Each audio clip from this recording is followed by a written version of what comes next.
Hello, cavemen. Tonight we will continue with a story that started long before poetry, perfume, or pick-up lines. It's the story of how love, yes, that fluttery thing, first flickered across a flickering fire. You're hunched near the flames, gnawing the last tendon off a charred rabbit leg, when you glance up and there it is, a stare, not from a saber-tooth or a rival, but from someone across the fire. Their eyes linger just a moment too long to be casual. You look away, pretending to be focused on that very interesting bit of bone marrow, but you look back and they're still watching. This, dear cave heart, is where it begins. So before you get comfortable, take a moment to like the video and subscribe to the clan, but only if you genuinely enjoy what I do here. Now, dim the lights, maybe turn on a fan for that soft background hum, and let's ease into tonight's journey together. It starts with the eyes. Always the eyes. In a world without words, a gaze held 1,000 meanings. Across a flickering firelight, pupils widen, eyebrows raise, shoulders shift. Maybe it's warmth. Maybe it's a strategic alliance. Or maybe, just maybe, it's something more tender than the stone tools in your hand. There's a feast happening tonight. It doesn't happen often. Not with winter stealing game and rain drowning the firewood. But tonight, there's meat, a big kill. The fire's strong, the cave's warm, and even the grumpiest elder has gnawed a smile onto his face. You didn't mean to look. Or maybe you did. Evolution has hardwired your eyes to scan for symmetry, for smooth skin, for bright eyes and strong limbs. Those features signal health, fertility, life. But tonight, it's not just biology whispering in your brain. It's something softer. Your breath catches when your glances meet again. Not long ago, that same someone had tripped near the river while fetching water. You helped them up. Their laugh was bright and rough, like flint striking flint. That laugh stuck in your chest longer than it should have. Around you, people grunt and chew and pass bones. But you're now acutely aware of everything, the heat on your skin, the beat of a distant drum someone started thumping, and that gaze that hasn't gone away. Historically speaking, communal fires were one of the rare social moments for ancient humans. These weren't just places to stay warm or cook meat. They were where clans bonded, exchanged stories, and often made their moves. Without Tinder or romantic comedies, fire circles became flirt zones. Anthropologists still argue whether these gatherings were intentionally romantic or merely practical, but there's no denying that something primitive and profound happened when people gathered close under firelight. Proximity bred possibilities, and the firelight helped. It was flattering, hiding blemishes and dirt under golden flickers. It made everyone look less exhausted, less wild, more human. It's the original soft lighting, eat your heart out, candlelit dinners.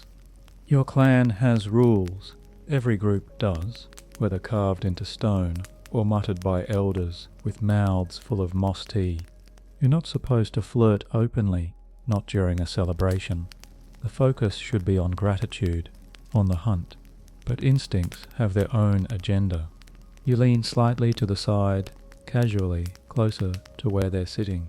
They mirror the motion. Your knee brushes a fur pelt that might be theirs. You both don't move it away.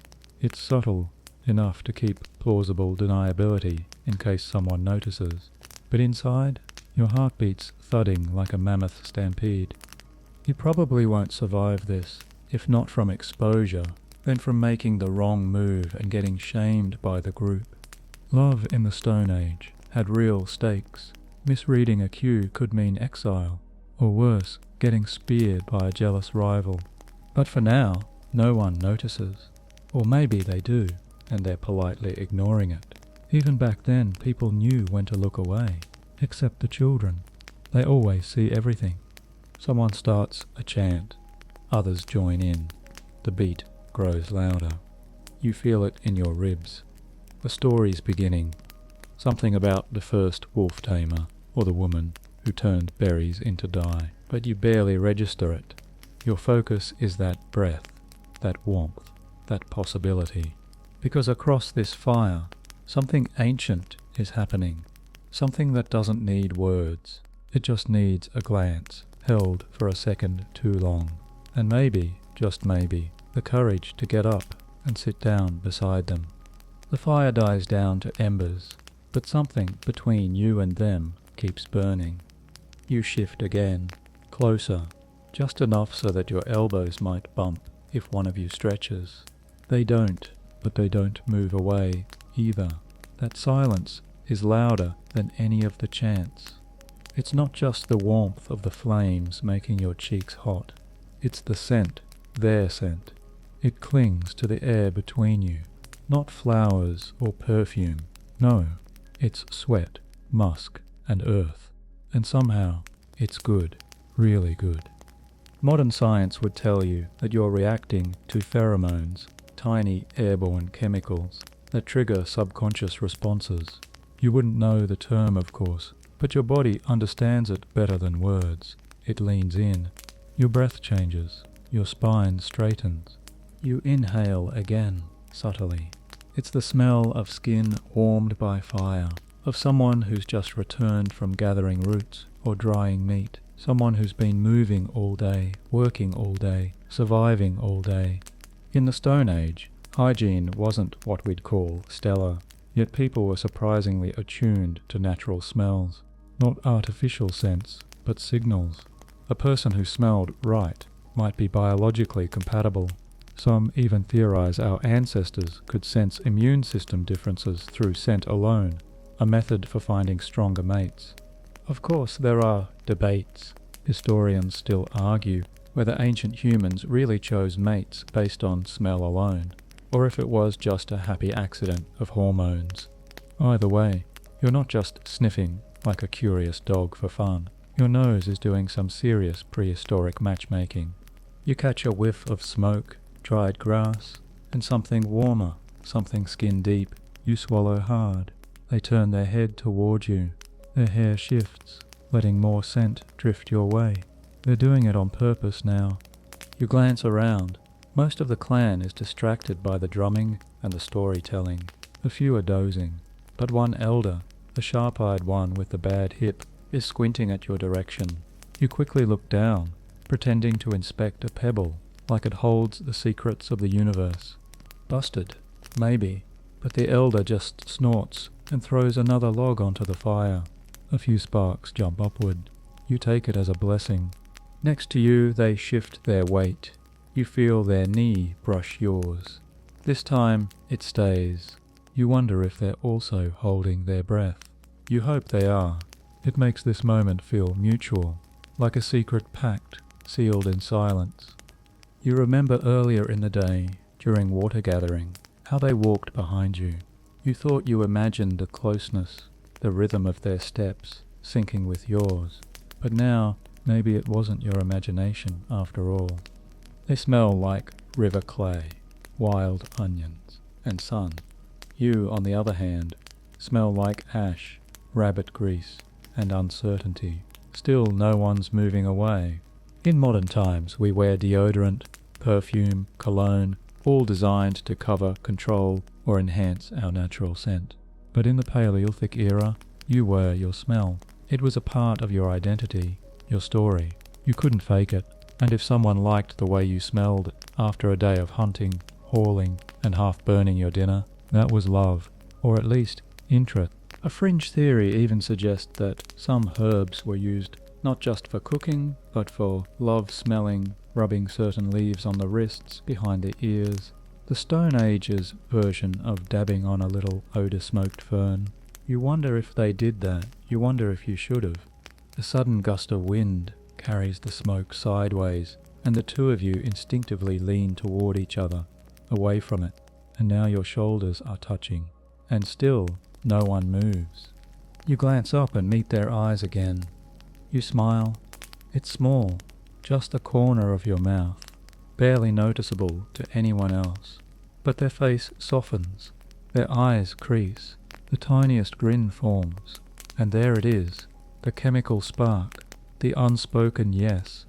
The chant ends, a log crackles, someone sneezes, But between the two of you, the world has narrowed to heat, heartbeat, and human proximity.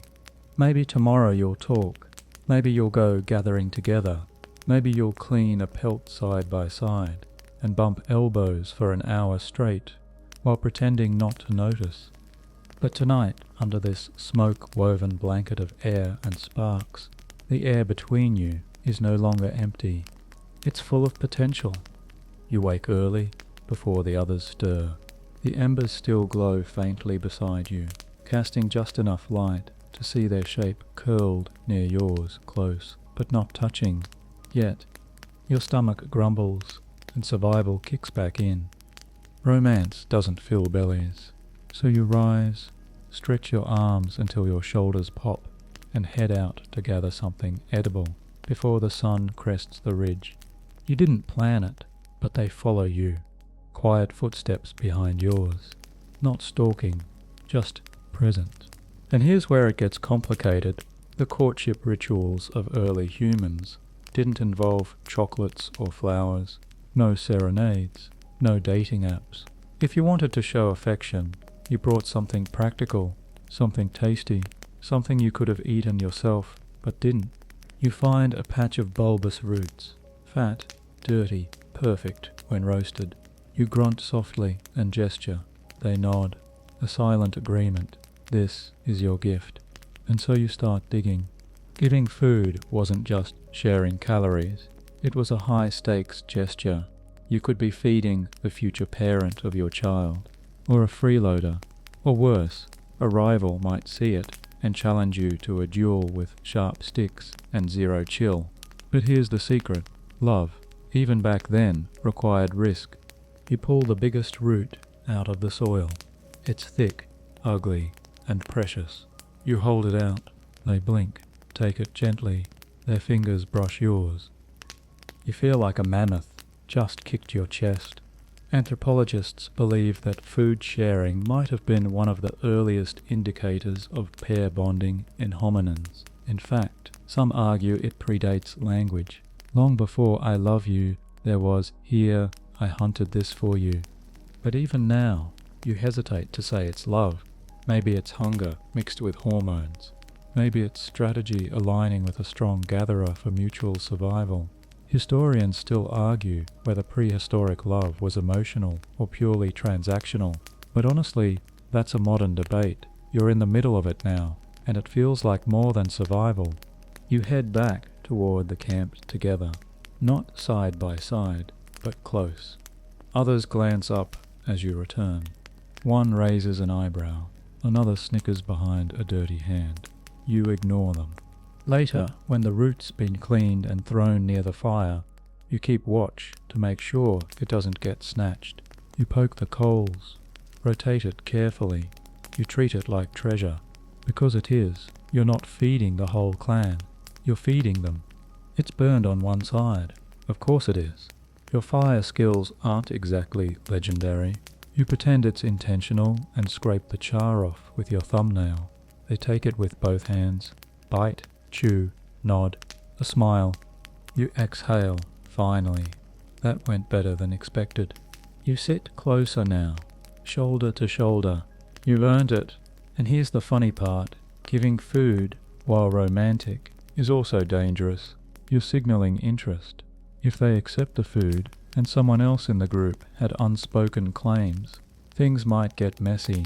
There are no official relationships, no contracts, only tension and territory. That night, while others rest, a few stare at the two of you.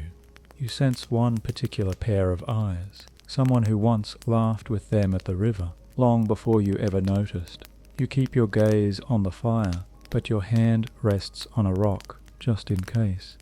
Courtship wasn't all smiles. It often came with bruises. There's even fringe evidence suggesting some early cultures had challenge rituals, that a suitor could be tested physically, wrestling, racing, or enduring pain to prove worth. Love meet gladiator. No one challenges you tonight. Maybe tomorrow. But for now, you've shared a root, and they're sitting beside you, knees brushing, chewing with contentment. That's enough. You remember a story an elder told once about two lovers who brought each other berries until their hair turned white. She always ended the tale with a wink and a warning. Just don't share the wrong berry, or you'll both be kissing the afterlife. You both laugh at that memory now, saying nothing, because words aren't needed. You've already said everything with your hands, your silence, your food. This isn't a date, but it might be the beginning of something far more real.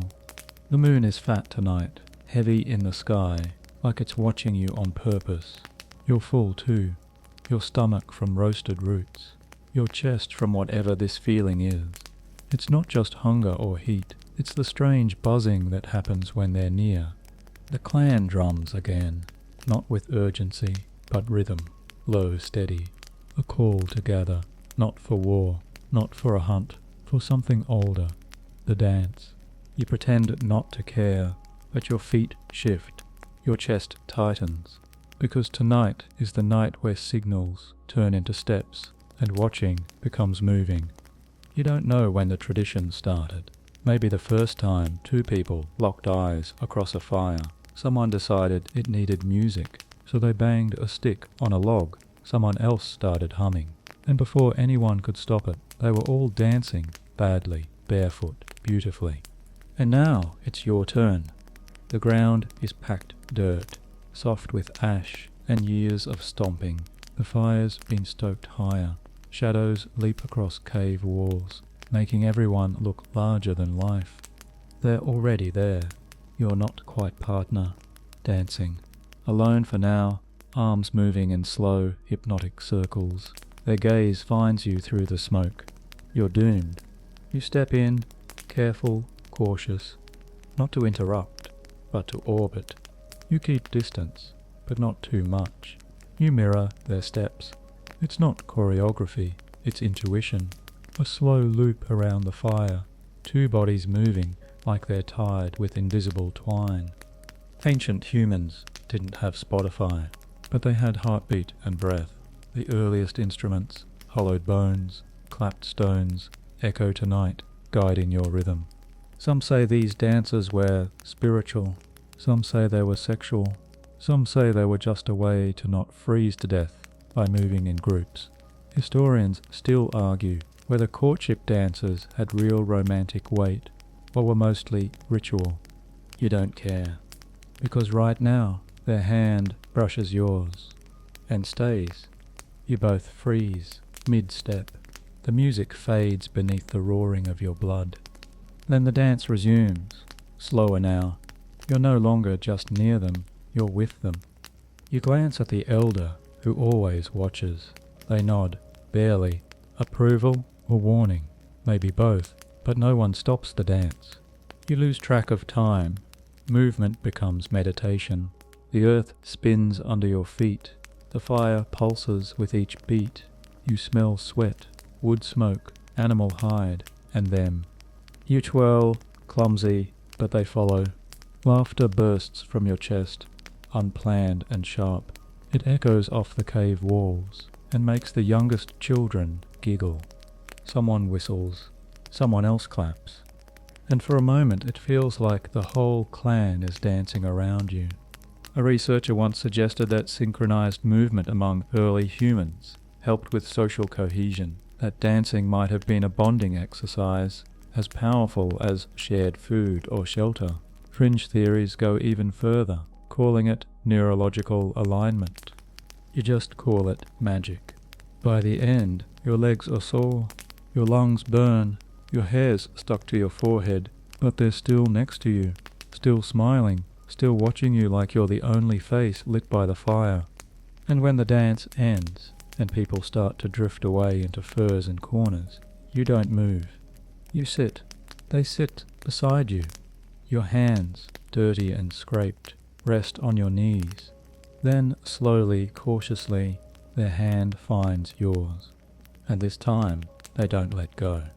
You wake the next morning with their hand still resting on yours. Not tightly, just enough to say we're not done yet. Around you, the clan stirs. Some stretch, others grunt and scratch and check the fire. One elder is already chewing on something suspiciously crunchy, probably last night's leftover roots, now stone hard and spiritually questionable. You should move, get up, start the day, but instead you stay. There's no word for what just happened. You didn't make a vow, no flutes played, no rings exchanged. Yet something has shifted. Your body knows it, theirs does too. You finally stand, stretching out your back with a dramatic crack that makes a child nearby laugh.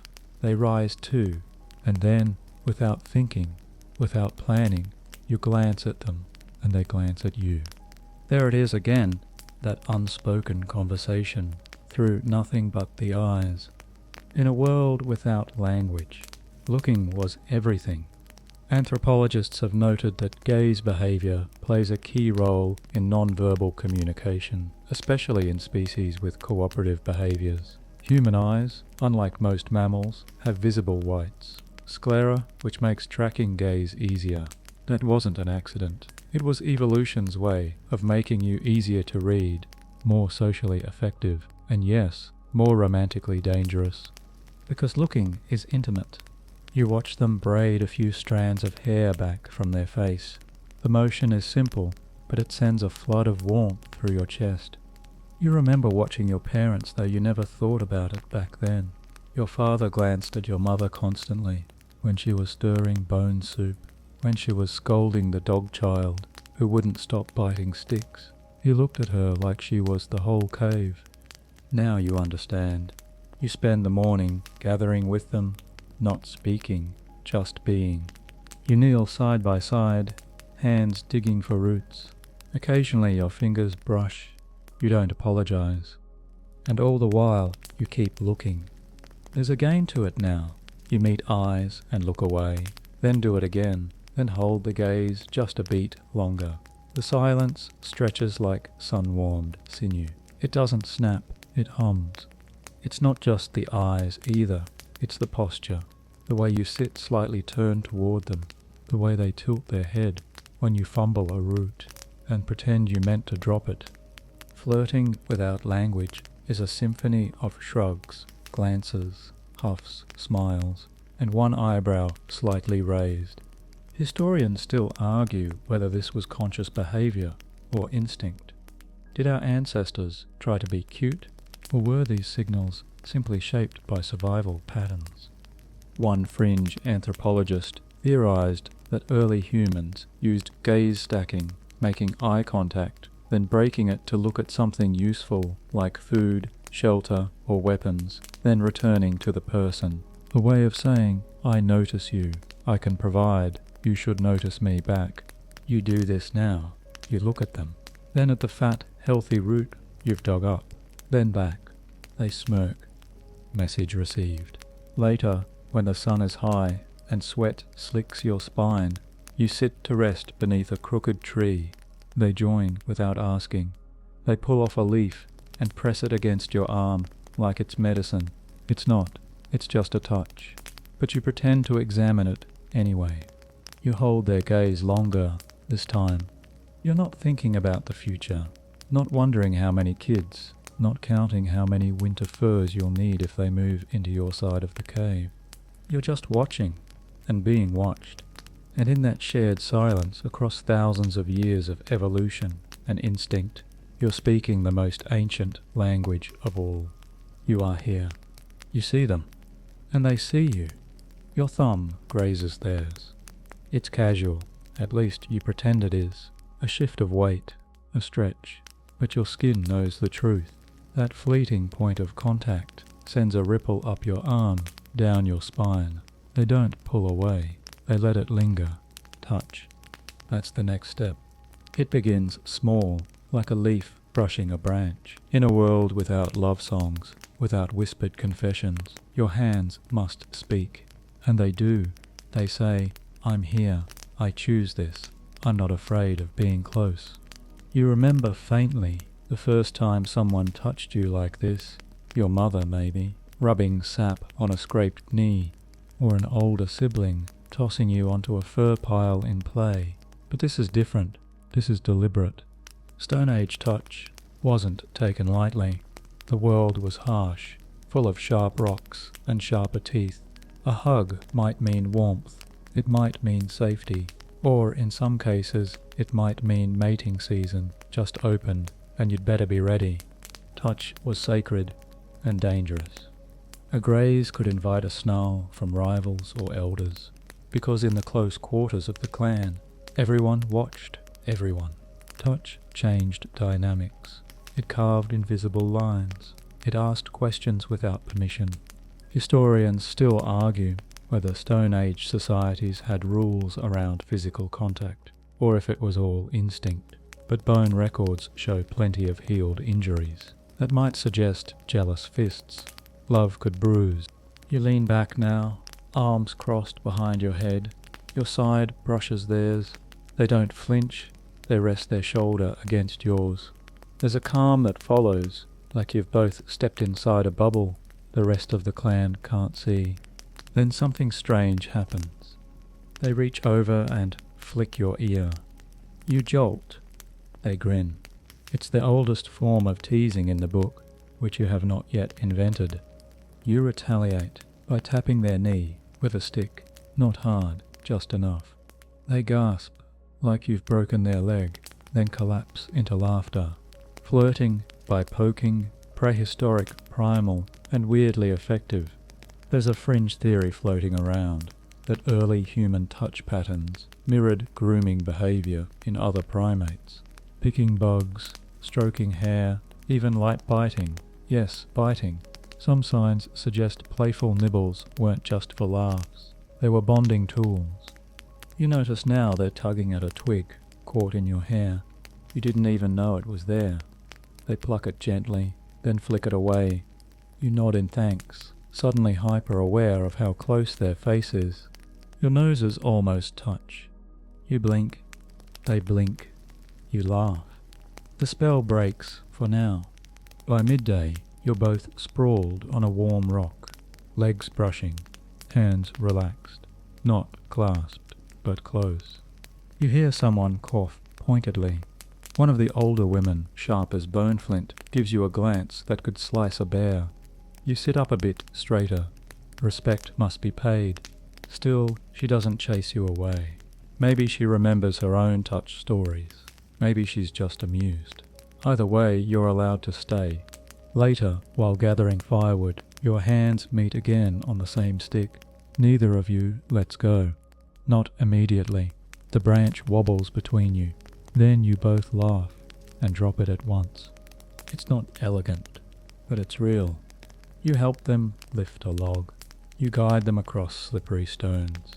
You nudge a beetle off their arm before it bites. You brush hair from their cheek, clumsy and bold. Every touch is a sentence. Every brush is a question. And every time they answer yes. Night falls again, and the fire crackles like it knows something you don't. You sit a little apart from the others tonight, your back against the stone wall, your shoulders just inches from theirs. You're not hiding, but you're not exactly advertising either. And still, someone notices. Of course they do. Across the fire sits a hunter, with arms like logs and eyes like storm clouds. You've seen them watching for days. The way they glance at your companion, not just with interest, but with history. The kind of look that says, they were mine once. The hunter chews slowly, jaw working like it's grinding more than just meat. You look away, you don't want trouble, but trouble has already found you. In Stone Age clans, jealousy wasn't just emotional, it was lethal. Resources were scarce, alliances mattered, and love was a threat, a challenge, a shifting of power. You're not just holding someone's hand, you're stepping on someone's territory. Anthropologists believe early humans had loose mating bonds, but that didn't mean feelings weren't involved. Some pairings lasted a season, others years, and sometimes someone didn't get the memo that it was over. A silence settles, thick, heavy. Your companion tenses beside you. Then the hunter stands. Everyone watches. Even the fire seems to quiet. They walk around the flame, slow, deliberate, until they're standing over you. Their shadow falls across both your faces. They don't speak. No one does. Your hand twitches toward the stone beside your foot. They look at your companion, then at you. Then they spit into the fire and walk away. You don't breathe until the flames swallow the hiss. Historians still argue whether Stone Age rivalries were resolved with violence or subtlety. Some burial sites show signs of battle trauma. Others suggest more peaceful transitions, shame, exile, or simple avoidance. Fringe theories even propose love duels, ritualized contests to win back affection. Tonight you've avoided one, barely, but the danger lingers. Your companion looks at you, expression unreadable. Then gently, defiantly, they lean their head on your shoulder. You blink, stunned. Around you, murmurs rise, then fade. The group adjusts. No one intervenes. It's a statement. This is mine now. And with it comes risk. The next day, you stay close while hunting, not just for protection, but for presence. You track game in silence, moving through brush and shadow, and yet your mind isn't on the prey. It's on the eyes you feel behind you, always watching. Later, when you return with a hair and a bruised knee, the hunter is gone, assigned to another foraging party. Coincidence? Maybe. Or maybe the elders intervened. Still the balance has shifted. Jealousy in the Stone Age wasn't whispered behind closed doors.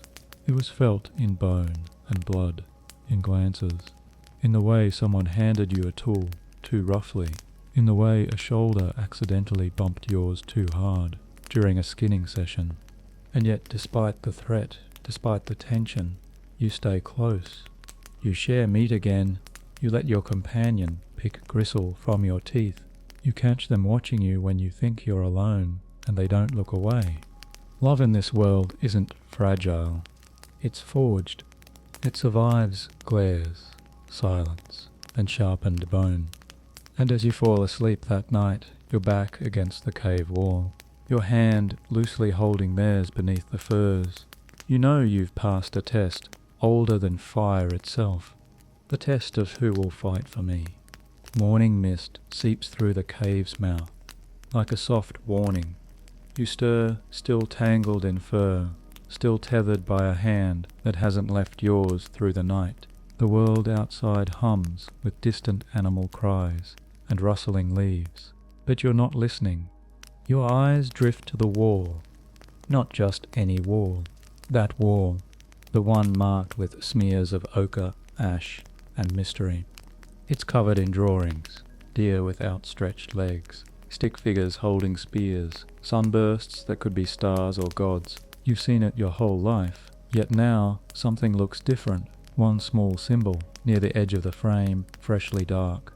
Two figures, close, almost touching. One has what looks like a hand stretched outward. You blink. Your stomach drops a little. Is that you? You glance over at your companion, still asleep, peaceful, lips slightly parted, a strand of hair across their cheek. You wonder if they saw the same thing last night, if they made the mark, if someone else did. Love in the Stone Age didn't leave text messages or Polaroids. It left paint. Anthropologists studying prehistoric cave art have often assumed the images were symbolic. Hunting rituals, spirit stories, records of seasonal migration, but others, on the fringe, believe some drawings were deeply personal, emotional, perhaps even romantic. Imagine, you want to say I care about you, but you don't have language yet, so you grind up iron-rich rock, spit into it, and draw two shapes, holding hands on a cave wall. It's the most vulnerable graffiti in history. You move closer to the mark, careful not to disturb the dust. You trace the outline with your finger, not touching, just hovering. It's subtle, but the second figure, its stance matches yours. Broad-shouldered, one knee bent inward, slightly awkward. The detail hits harder than any poem. Someone saw you. Someone named you. In pigment. You feel your heart beat, thud, not in fear, in awe. You want to draw something too. You grab a charred stick from the edge of the fire, kneel, think, then draw a crude circle over the head of one figure, a sun halo, or maybe a crown. It's hard to say what it means, but it means something. Behind you, your companion stirs. They shuffle forward, peer over your shoulder. They see the mark, they see your addition, and they smile. You're not alone in this madness. Later, while the others prepare tools for hunting, you both linger near the wall, watching, not speaking. Historians still argue whether cave art was a solo act or collaborative. Some marks show overlapping hands, as if two or more people painted together. Were these teaching moments, group visions, or something even more tender, shared expression between people who had no other way to say I choose you? You lean closer to the wall, add one last mark, a tiny shape between the figures, an oval, a stone, a gift, a fire. You're not sure. It just feels right. Then you step back. Your companion reaches over and rubs ash across your cheek in a wide, clumsy circle, a matching mark. You laugh, then do the same to them. You're both ridiculous and radiant. The others pass by and pretend not to notice. But some do. One of the older women stops briefly, eyes the wall, snorts, and keeps walking. You'll take that as a blessing. It's not marriage. It's not a declaration. But in a world with no paper, no vows, no language, this is what it looks like to leave a piece of your heart behind, on stone, in soot, for someone else to see. You've spent the last 3 hours crouching in bushes that smell like fear and animal dung, and yet you're smiling, because next to you, just as filthy, just as focused, they're breathing in sync with you. Every motion mirrors yours. Every glance confirms a shared plan. You are hunting together now, not just animals, but understanding, trust, maybe even a future. This isn't a date, it's a pursuit. And the danger, it's part of the bond. You inch forward silently. A hare darts. They knock a short, crooked spear. You ready your sling. Neither of you speaks. The silence says everything. Hunting, for prehistoric humans, wasn't just survival, it was chemistry. Studies suggest that cooperation in high-stakes tasks like this created some of the earliest pair bonds. Sharing risk, adrenaline, and meat built trust faster than 100 shared meals. Some anthropologists even propose that love as we know it evolved in danger, that our brains equate mutual struggle with deep connection. And let's be honest, nothing says soulmate like nearly getting gored by a wild boar together. The brush shakes, the prey vanishes, missed again. You slump against a log, they flop beside you, and then laughter. Real, unguarded, bubbling out like spring water from a cracked rock. You throw a pebble at their knee, they throw a handful of leaves at your face. This is flirting in its purest form, tired, triumphant failure. You share a handful of dried berries. One falls into their lap. You reach to grab it at the same time. Your hands meet. Stay. Linger. Then you both pull away and pretend to care about something incredibly interesting in the distance. You both know. Later, you try again. This time, you track a different path, across jagged stones and slippery moss. Your companion leads. You follow. They stop at a steep bank, hand outstretched. You take it. Their grip is warm, calloused, not gentle, but right. They pull you up, and just like that, the metaphor becomes real. You climb together. That night, back at camp, your faces are scratched. Your muscles ache. You have nothing to show for the effort except bruises, hunger, and something else. You helped each other. You didn't die. That's a win. Historians still argue whether hunting pairs were romantic by design or just efficient. but bone patterns and settlement traces suggest certain duos consistently hunted together. Some speculate those pairs shared more than spears. You look at them across the fire, smoke rising between you like a veil, and then, without hesitation, they stand, cross the space, sit beside you.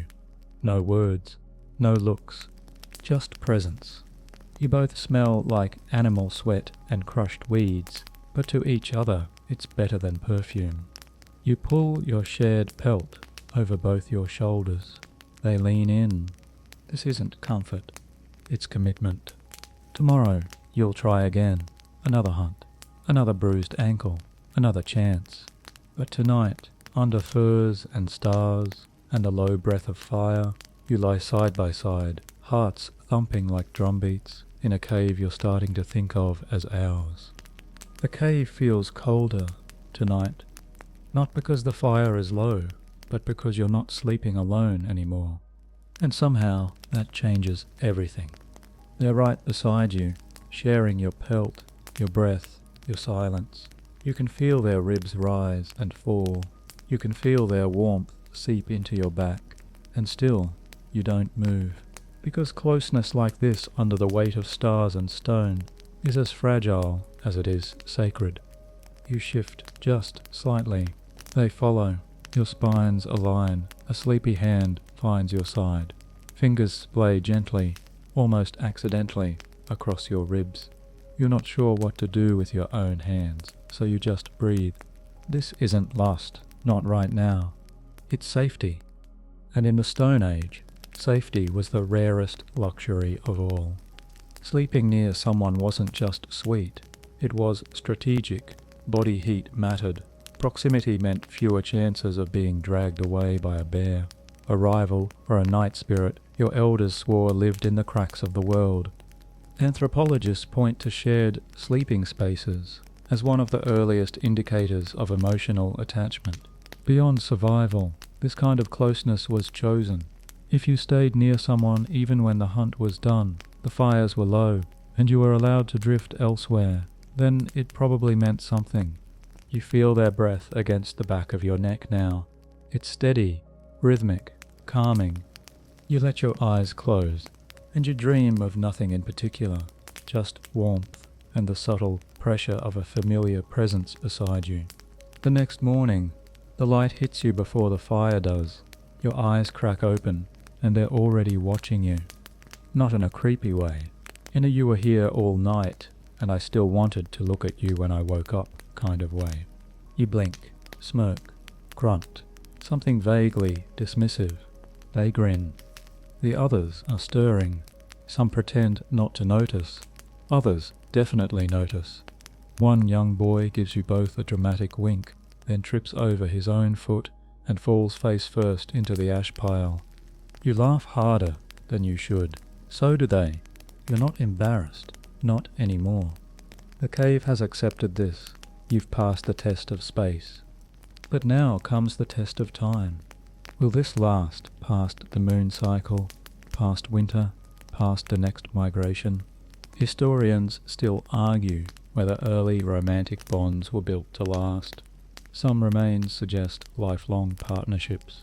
Others show signs of frequent shifting, seasonal pairings, or multiple bonds within a community. The truth probably wasn't tidy. But as you walk side by side to the water stream that morning, shoulders brushing, hands occasionally grazing, both pretending it's unintentional, you don't care about future theories. You care about the now. You care about the way they laugh when they almost slip on moss and catch themselves on your shoulder. You care about the way they hand you water first, even though they're clearly thirstier. You drink, then offer them the same cupped hand, still full. They pause. Then drink. Your hands are their cup. Their mouth is warm against your skin, and suddenly you don't feel the cold anymore. Tonight you'll sleep even closer. You both know it. You glance at them. Your person, your shadow. The wind carries change. You can smell it, more than just pine or damp earth. It's migration season. The elders mutter about dwindling roots and the vanishing tracks of deer. Somewhere in your chest, a hollow space starts to echo. What happens to love when the land moves beneath you? You haven't spoken about it. No one does. They're sharpening a tool, lips pressed tight, focused, but also, maybe, avoiding your eyes. Because everyone knows, some bonds don't survive the move. Love in the Stone Age had seasons, just like the animals, just like the trees. Sometimes it bloomed fast, hot, sudden, like fire. And just as quickly it went out, not because the feeling disappeared, but because survival marched on, and people didn't always march together. Anthropologists believe many Paleolithic relationships were fluid, seasonal pair bonds that shifted with migrations. Some returned to the same partner each year, others found new ones in new places. It wasn't infidelity, it was adaptation. But still, that doesn't make it easy. I'll walk with your group, they say, until finally they look up. You watch them pack their satchel, carefully folding a fur, tucking in dried meat, adjusting a small bone charm you once gave them. You say nothing. You blink, then nod. You're moving with the hunters. They're not technically assigned to that group, but now they are. Not loud, not dramatic, just a decision. They made a choice. The migration begins the next day. You don't touch in that moment. You don't smile. You just breathe. The kind of breath that says, okay then, let's keep going. Feet crunch frost-bitten ground. Packs swing low. Children whine. Elders grunt. The world becomes a trail again, a line of human silhouettes stretching through ancient woods. And through it all, they stay near. Not always beside you, sometimes ahead, sometimes behind, but always within reach. Still choosing this. At night, you collapse beneath trees, your backs pressed to bark, your furs tucked together. It's colder than the cave, but you don't shiver. One night, you wake to find their fingers tracing lines on your back. You pretend to sleep, but your skin memorizes every stroke. Circles, crosses, maybe a map, maybe nothing. But you know this, they're still here, still choosing you. Historians still debate whether these seasonal bonds were conscious decisions or simple convenience. But a few rare sites, like the famous double burial in Sungur, Russia, suggest that some couples, once formed, remained paired even in death. Joint graves, shared beads, skeletons facing one another. You're not thinking about death. You're thinking about spring. Because one morning, as frost turns to mist and the birds return, you wake to find them watching you again, not deciding, not studying, just being. You roll onto your side, and this time you say it without words. They place theirs over yours. You place your hand over their heart, and both of you close your eyes. You don't notice the wound until the blood has already soaked through the fur. It's not dramatic. No roaring beast, no cliff fall, just a careless slip while skinning a deer, a rock edge sharper than expected, and then pain, quick and deep. They're at your side before you can finish the breath. You hiss. No panic, just movement. And if you were no longer useful, you were a burden. In the Stone Age, a wound could mean death, not because of the cut itself, but because of what came after: infection, fever, weakness, falling behind the group. The hands are surprisingly gentle as they pull away the stained hide. You wince, they grunt, a shared language of pain and worry without any grammar. They tear a strip of cloth from their own wrap, dip it in water, press it hard against your skin, but they don't flinch. It burns. You bite your tongue. They don't let go. They clean it, bind it, sit with you while your breath evens out. Their hand rests on your knee. Their eyes never leave your face. This is love too. Not the fiery dance around the flames, not the laughter over shared berries. This is the hard part, the I'm not leaving you even if it slows me down part. Historians have long debated whether early humans had empathy, but graves have been found with the remains of individuals who lived for years with disabilities, broken limbs that healed, diseases that crippled, and someone must have helped them, fed them, carried them. Love, perhaps, was what kept those people alive. You feel useless. You lie in the shade for hours, trying not to move. They do everything for you, fetching water, finding food, scaring off curious dogs. You also feel safe. That night, your fever spikes. You drift in and out, sometimes awake, sometimes floating above the firs. The fire flickers, voices echo, the world bends. A hand on your chest. But they never leave. You remember a wet cloth on your forehead, a quiet song, or maybe just a hum, something soft and steady, like their heartbeat pressed to your back. You wake fully after 2 days. You remember dreaming that you were falling and then not falling because they caught you, alive. They're asleep beside you, curled like a comma, one hand still resting on your hip. You watch them breathe, weaker, yes, but alive.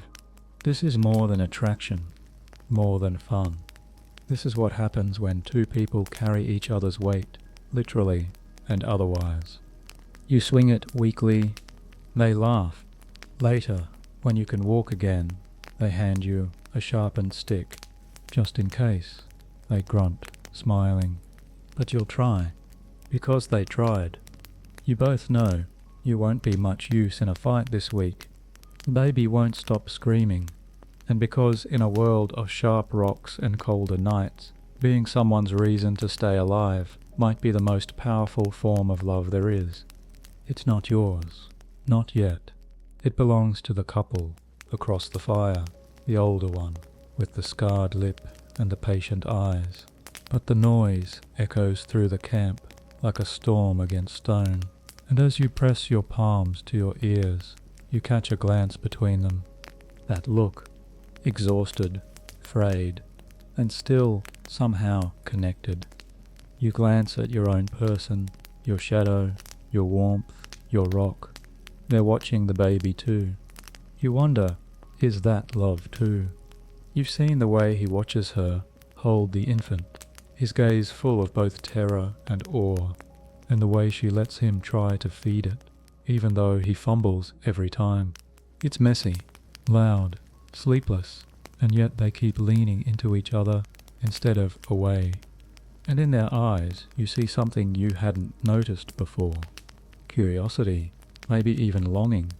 You feel your stomach twist, not in fear, but in recognition. Historians still argue whether parenting in the Stone Age was cooperative or pair-based. Some say both. The truth is likely smeared across cave walls and buried in ash, complex, adaptive, real. Because this bond you've built, it's growing roots, and roots eventually bloom into people. Anthropologists suggest early families didn't always look like ours. Some children were raised communally, passed from arm to arm, with no clear lines between mother and aunt, but some skeletons buried together, adult and child, side by side, hint at something more intimate. You call them over, but one day while collecting herbs near the river, you find a bird's nest tucked in the crook of a tree. 3 eggs, warm, untouched. You don't talk about it. Neither of you says anything, but you both reach out, touch the rim of the nest. At the same time, they crouch beside you, eyes wide. There's a silence, reverent, almost sacred. Later that night, curled together beneath your shared pelt, you whisper into their shoulder, "Would we be good at it?" But the image stays with you. Then you move on. That's enough. They're quiet. Then, only if it's with you. You both drift off with the fire snapping beside you, and the faint sound of the baby still crying, still alive, reminding you that love, real love, might just be the courage to face one more screaming night together. You've been arguing for 3 days. You forgot to share the last piece of dried meat. Or maybe they forgot, or maybe you both thought the other didn't want it, but it festered.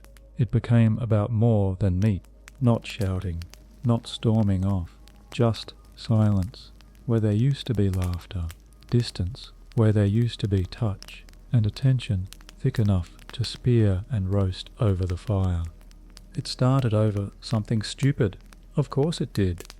Now every grunt feels cold, every glance sideways. In the Stone Age, relationships didn't come with counselors or coffee chats.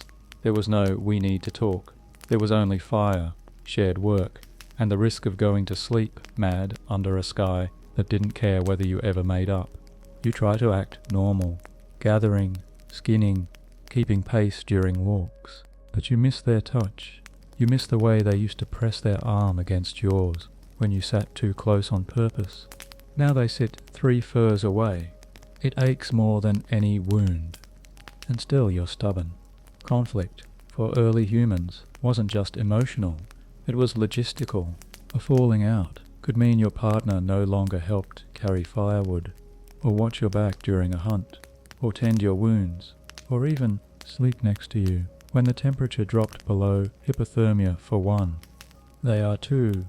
Historians still debate how prehistoric people handled emotional rifts. Some suggest bonds dissolved easily. Others point to evidence of reconciliation, shared grave goods, rejoined migrations, familiar carvings side by side after years apart. But you don't know how to return either. You're not ready to walk away. Until one night, you come back from foraging to find your pelt turned inside out. That's it. Just flipped. It's not an accident. It's a symbol. An apology. A ritual you'd half forgotten. Something your grandmother once did with your grandfather after a fight over salt. It says, "I want to be close again. If you do too, fix the pelt." You freeze. Then, slowly, you walk over, flip it back, fold it neatly, and sit down. But that night, they curl into you the way they used to. No words. They return minutes later, pretending not to notice. But they do. They sit beside you, close.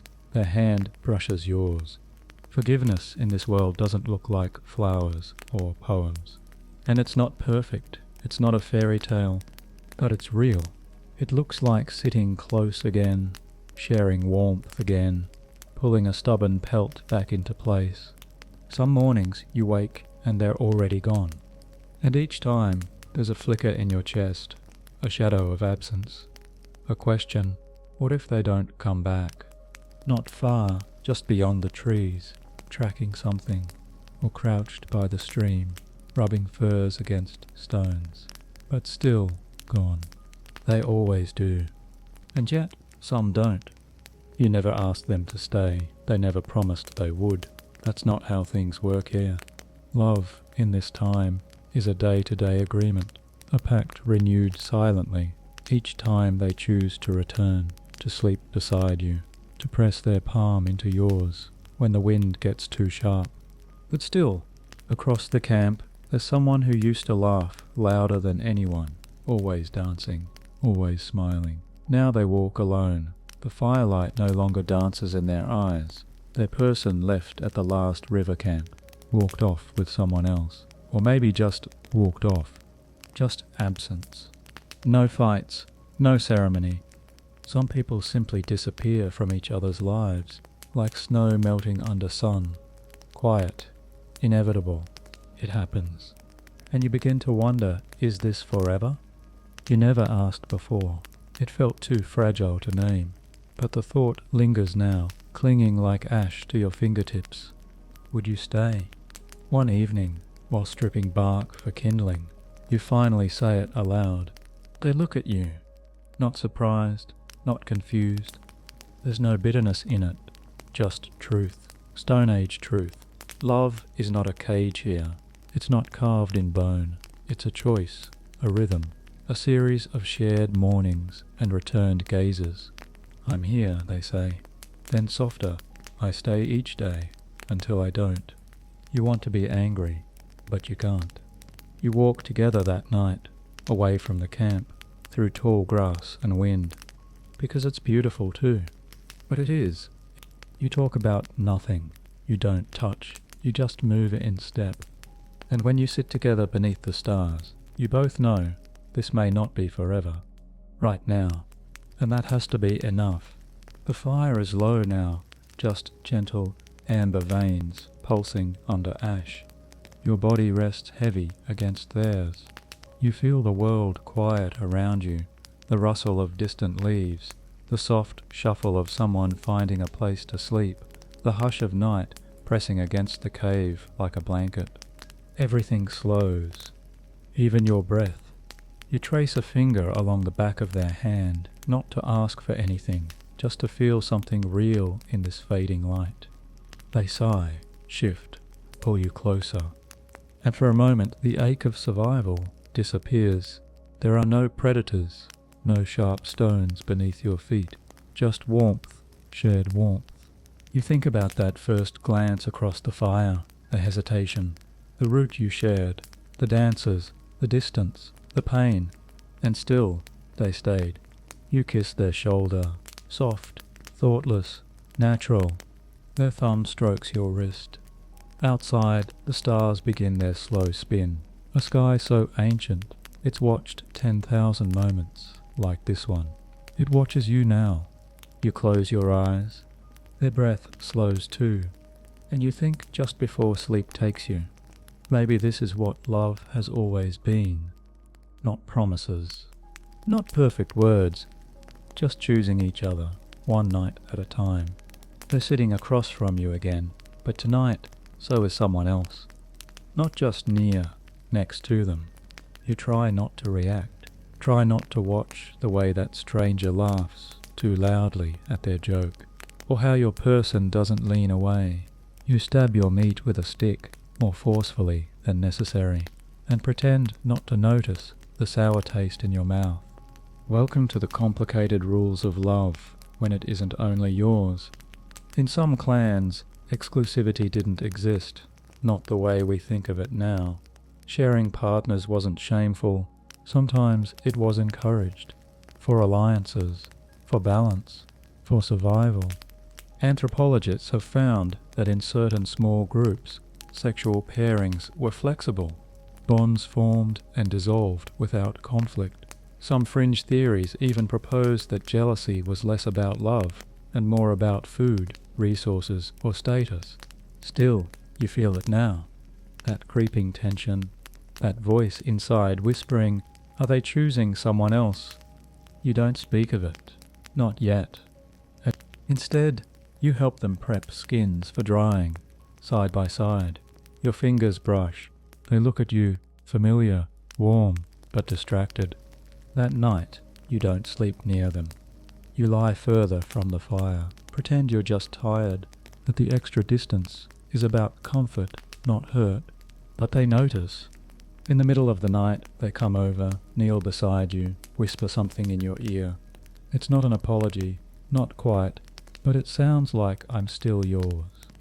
And maybe that's enough for now, because love in this world is rarely clear.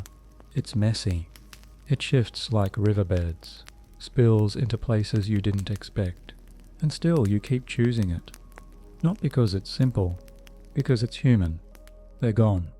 Not forever, at least you don't think so.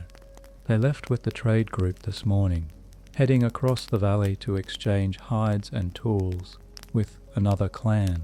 A 5-day walk, maybe 6. You helped them pack. You said nothing. They said back before the moon changes, and then they were gone. The cave feels enormous now. Too quiet, too cold. You try to stay busy, sharpening tools, repairing a snare, but everything you touch reminds you of them. The way they used that same knife, that same stretch of fur, the echo of their voice in a space that feels like it forgot how to hold it. You hadn't realized how much of your rhythm had become we instead of me. And now, you wait. Love across distance is not a modern invention. Some archaeological findings suggest long-term pair bonds that endured seasonal separations, or at least hoped to.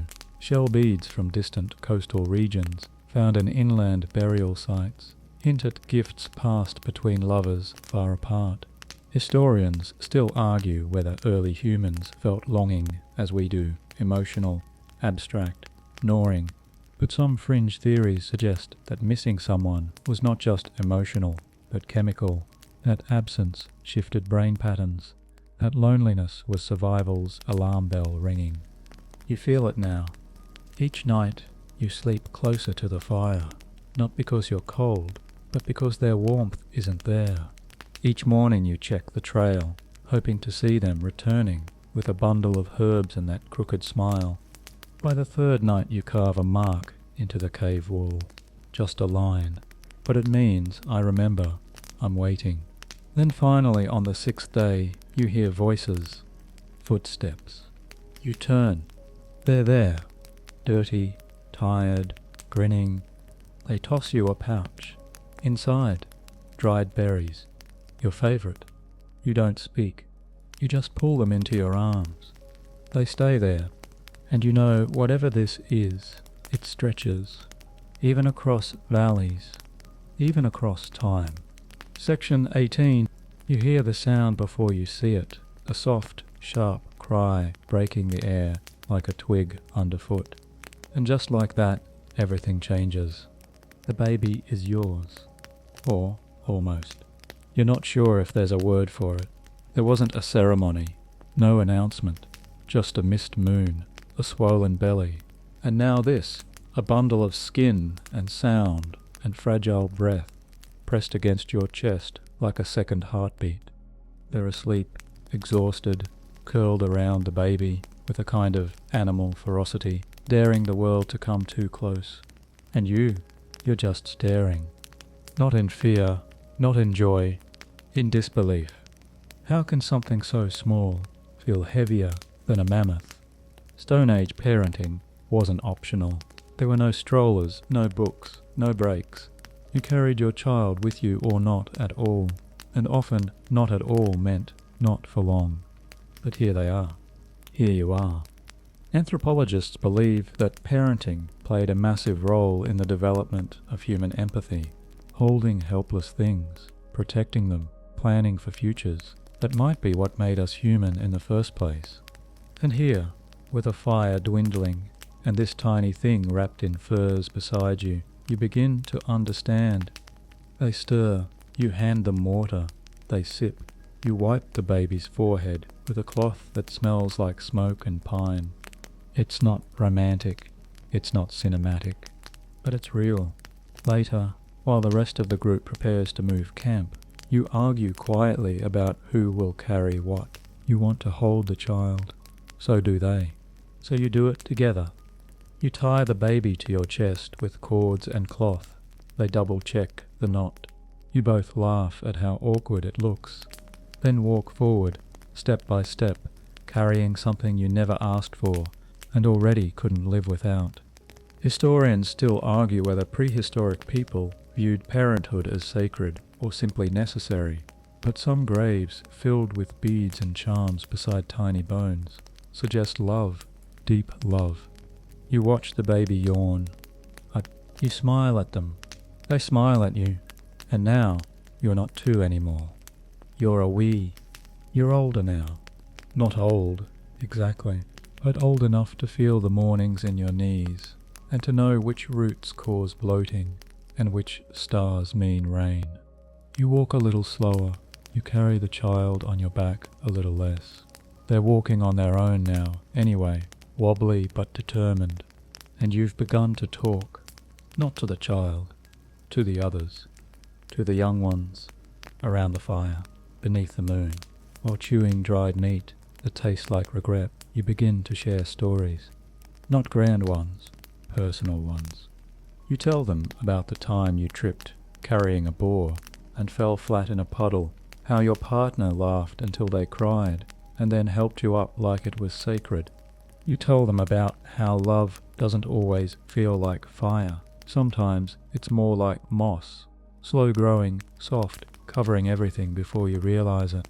They listen, wide-eyed, curious, a little skeptical, because they think love is about locking eyes across a feast. about dancing and laughing and the rush of first touch. They don't know yet what comes after. You do. Historians still argue how stories were passed in the Paleolithic age. Some believe songs carried wisdom. Others say tales were etched into cave walls. But the strongest theory is the most obvious: spoken word, campfires, eye contact, memories passed mouth to mouth like smoke. And now, it's your turn. They ask you questions. Were you afraid? You nod. Did you fight? You smile. Was it worth it? You don't answer right away. Instead, you glance across the fire.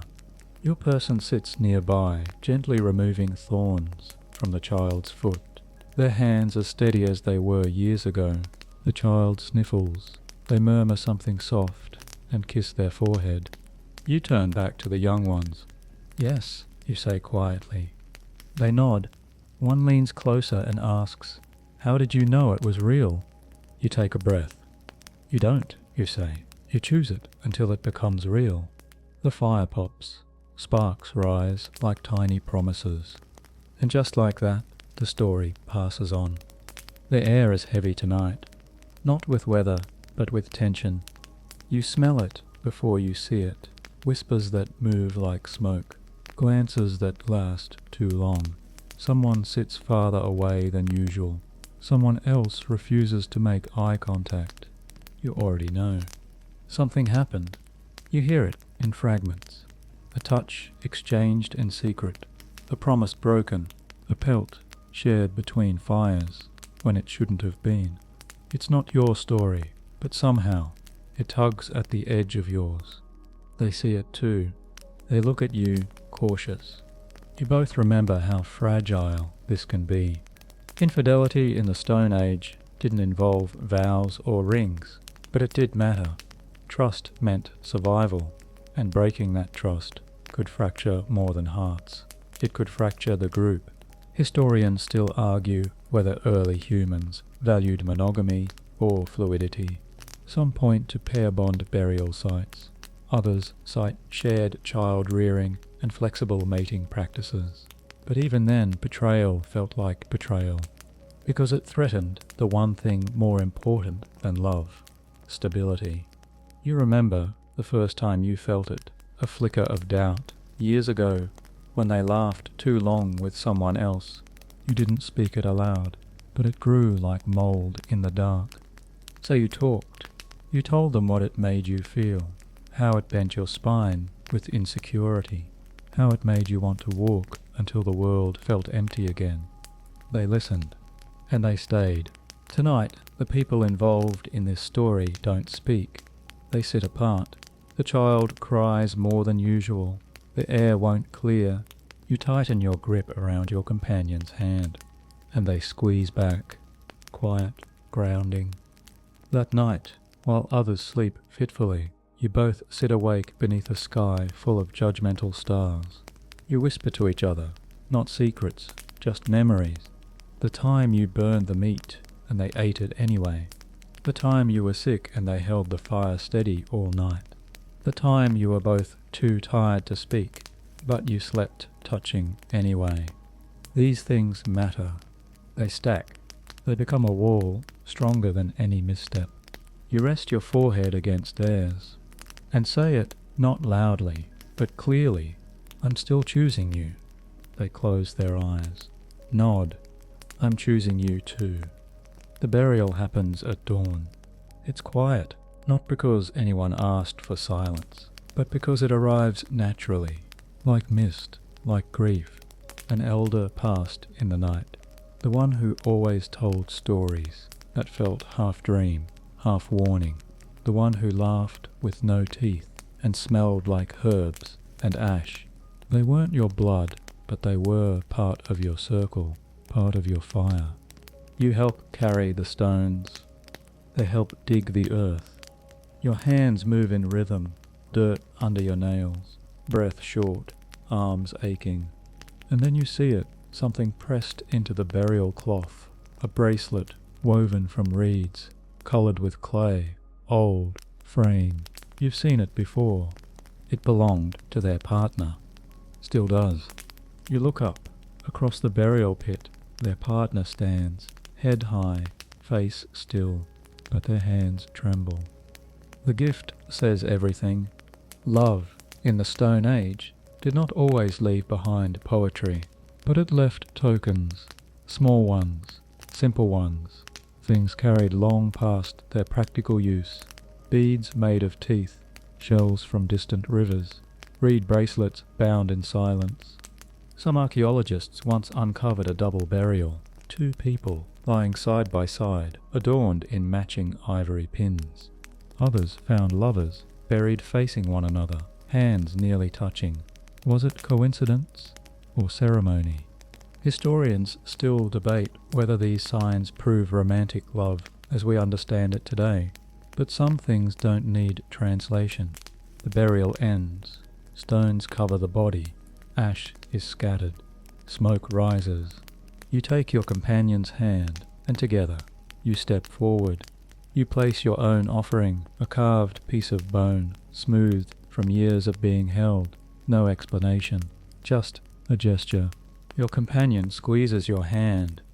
Later, as you sit together watching the last of the smoke twist into the sky, they rest their head on your shoulder. "Would you bury me?" they ask. You don't answer. You just reach into your pouch and pull out a piece of clay, still soft. You press your thumb into it, shaping a dent. Then you give it to them. "So you'll know it's mine," you say. They tuck it into their wrap, close to their chest, and say nothing, but their silence is full of meaning. The sun rises slower these days. Or maybe you're the one slowing down. Your knees ache before the fire is even lit. Your child, no longer a child, pulls more weight than you do. And when you glance across the camp, it's them you search for first. Still, always.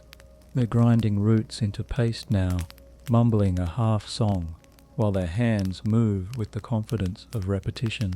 You watch the way their hair, streaked now with ash grey, catches the wind, how their fingers still twitch in sleep, like they're reaching for yours, even after all this time. This isn't the breathless love of new dances or starlit glances. This is the long kind, the kind that outlasts migrations, arguments, frost-bitten mornings, and sleepless nights with a fevered child. The kind built out of choosing, over and over, again and again. Even when it's not easy, especially when it's not easy. You still laugh together, though it's quieter now, tucked between chores and old inside jokes. You still touch, though now it's mostly for balance or reassurance. A hand on the back, a shoulder against yours when your legs are tired, but none of it has faded. It's just grown roots. And in the younger ones, you see yourselves, in the sideways glances, the quiet offers of firewood, the sudden interests in cave paintings, and who drew what for whom. You don't say much, you just watch. And when they ask, because they always do, you shrug. It doesn't start the way you think, you say, and it doesn't end where you expect. They look confused. That's okay. One day, they'll understand. You sit beside your companion at the edge of the cave and watch the horizon fade into pink. They lean against you like they did that very first firelit night when everything was risk and sparks and wondering. You nudge them. They smile. Still. Always. The night stretches gently now, like a fur pulled snug across your shoulders. You breathe slower. Your muscles, sore but satisfied, begin to settle into rest. The fire is low. Only the soft glow of coals remains, pulsing like the last heartbeat of the day. Beside you, they sleep. You listen to that rhythm, their breath blending with the rustle of wind through stone. Somewhere, an owl calls. Farther still, a wolf howls. Not close, not threatening, just present. The world is quieter now, not empty, just slower, softer. You remember the moments, not the grand ones, but the small ones. The way their finger traced your shoulder in sleep, The way you could share a look and understand an entire sentence without words. The way their presence made the cave feel more like a home than a hollow. And slowly you feel the weight of it all leave your body. The danger, the ache, even the fire's heat begins to soften. It's just you now.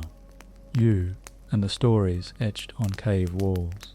And the memory of being chosen, not once, but again and again. The stars overhead don't blink, they just are. Like your love, like your breath.